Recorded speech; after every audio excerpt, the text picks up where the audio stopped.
Hi, this is Phil Needham with Needham Ag Technologies, and today we're going to talk about small Lipa Flail mowers on the smaller mini excavators. We've got a Bobcat 320 and a brand new Deere 17G. Both of these are about 3,800 pound machines with around 8 gallons per minute of auxiliary flow. So let's talk about the two options. The one on the Bobcat here to the left is the TLBE-50, the same as the one on the right. The only difference is this one has what we call tri-tooth flails, which enables the rotor to spin up faster than the one we'll discuss in a minute, and it also lightens it up. This Bobcat does not have the tracks that telescope out, so stability to the side isn't good, but it's actually as good or better than the Deere because it's not a zero tail swing machine. So we can talk about stability in a minute. The TLBE-50 on the 17G has the larger flails. We prefer these because they do a bit better job mulching larger material. They've got more inertia. They weigh about 2.3 pounds a piece. Obviously, if you hit soil or hit rocks, they swing backwards, but they've just got more impact force to be able to process larger materials. Both of these flail mowers have the counter knives. These are counter knives welded to the inside of the housing, as you can see, which help process material. So a little bit more about the safety features of these mowers. This has a large heavy-duty flap on the front, which helps control flying debris, in addition to a double set of chains across the front. Both of these TLBE-50s have a roller across the back to help control cut height. It is adjustable, 3 vertical holes, and it also has a scraper to help keep mud or wet soil off the roller. And it also has a heavy-duty flap across the back to help control flying debris.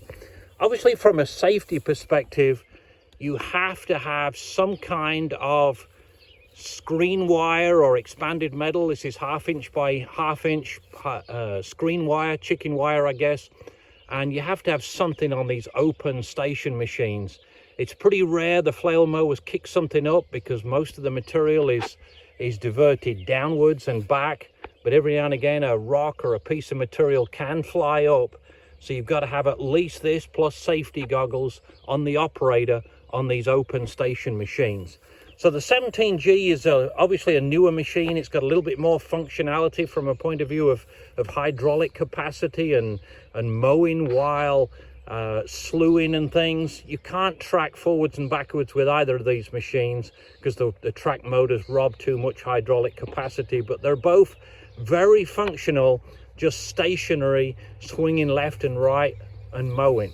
They both use the Cassapa motor.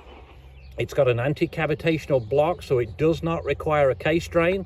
And obviously we do suggest steel hose wrap on these mowers to help protect the hydraulic hoses. This machine has a thumb, the Deere does, the Bobcat does not. So anytime you got a thumb on there, you know, this thumb probably weighs 60 pounds plus or minus. With the hydraulic cylinder, that does detract from your stability a little bit. But again, with the blade down, these machines are actually pretty stable. Both of them perform quite well. So these are Lipa mowers, as we've discussed, the small TLBE-50s. We've got much bigger ones for larger machines with more hydraulic capacity. Lipa has been manufacturing flail mowers and forestry shredders for over 40 years in conjunction with the Willibolder company in Germany. They're actually built in Italy. They use a lot of very good materials. The standards of manufacture and construction are extremely good. You can see we've got a skid, a replaceable skid on both ends. The manufacturing standards of these is very good. They use a lot of laser cutting equipment, robot welders, so the standards of assembly and manufacture are very high. So if we can help you with any information, you can visit our website at needhamag.com for more information on these mowers, in addition to tractor mowers, forestry mowers, for skid steers and tractors. So if we can give you any help or assistance, please contact us. Thanks for watching.